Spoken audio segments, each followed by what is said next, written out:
தமிழர்கள் நீங்க தமிழர்கள் அப்படிங்கிறத யாரை வச்சு இட போட்டுறீங்க?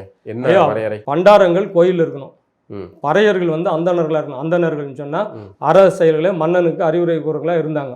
அரசர்கள் வந்து அவர்களும் பறையர் தான், பராந்தகன் தானே சொல்றாங்க, பரகேசரின்னு தான் சொல்றாங்க. அப்ப அரசனும் அந்தணனும் பறையர்களே, அது ரகரத்துல மாறுது. அதுக்கு கீழே வந்து பண்டாரங்க வராங்க. சரி, அப்ப இவங்க எப்படி வருவாங்க? இல்லை, இப்போ அந்த பறையர் அப்படிங்கிறவங்க யாரு? பறையர் அப்படிங்கிறது ஒரு சாதி கிடையாது தானே? பறையருங்கிறது ஒரு எல்லாமே வந்து ஒரு குடி தான். சாதின்றது இங்க கிடையாது, குடி அடையாளம் தான். தனித்தனி இதெல்லாம் தனித்தனி குடி அடையாளம், ஒவ்வொரு குடிக்கு ஒவ்வொரு வேலை. சரி, அந்த குடியை அவன் தொடர்ந்து. பார்ப்பனர்கள் அப்படிங்கிறவங்க பறையரோட சேர்ந்தவங்க தானே? ஏன்னா பார்ப்பனர்கள் என்பது அவங்களுடைய மரம் இன்னைக்கு இருக்கக்கூடிய ஆதிசங்கரர் இருக்காரு. ஆதிசங்கரன் ஒரு நம்பூதிரி பிராமணன்.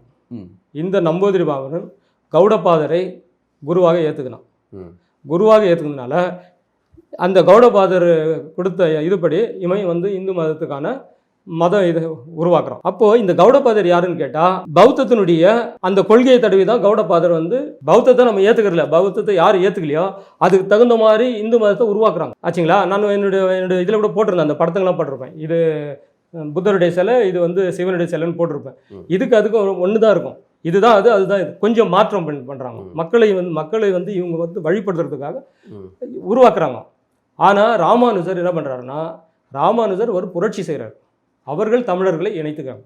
ராமானுஜர் அதாவது வடகலை தென்கலைன்னு இருக்குது அதுலேயே. அப்போ யாரும் ஏற்றுக்கிட்டல பாருங்க. நீங்கள் என்னதான் மதத்தில் சேர்ந்தா கூட இனத்தோடு தான் சேரும். அப்போது ராமானுஜர் வந்து ஒரு மாலிய மதத்தை உருவாக்கும் போது கூட, வைணவ மதத்தை உருவாக்கும் போது கூட எல்லாரும் சேர்றாங்க. ஆனால் ஒரு கட்டத்தில் என்ன வராங்கன்னா, ரெண்டு பேரும் நான் தான் நீ தான் வரும்போது அவன் வடகலை போடுறான், இவன் தென்கலைன்னு நாமத்தையே வேற பிரிச்சுக்கிறாங்க இல்லையா? இதுதான். அப்போ ஏன் இங்க வந்து அந்த அந்த பிரச்சனை இல்லை? இவங்க யாருமே தமிழர் கிடையாது. யாரு? சைவர்கள் சொல்லக்கூடிய அந்த சைவ பிராமணர் யாருமே தமிழர் கிடையாது. வைணவ பிராமணர்ல தென்கலைகள் தமிழர்கள். இதை விட வேற என்ன சொல்லணும் உங்களுக்கு?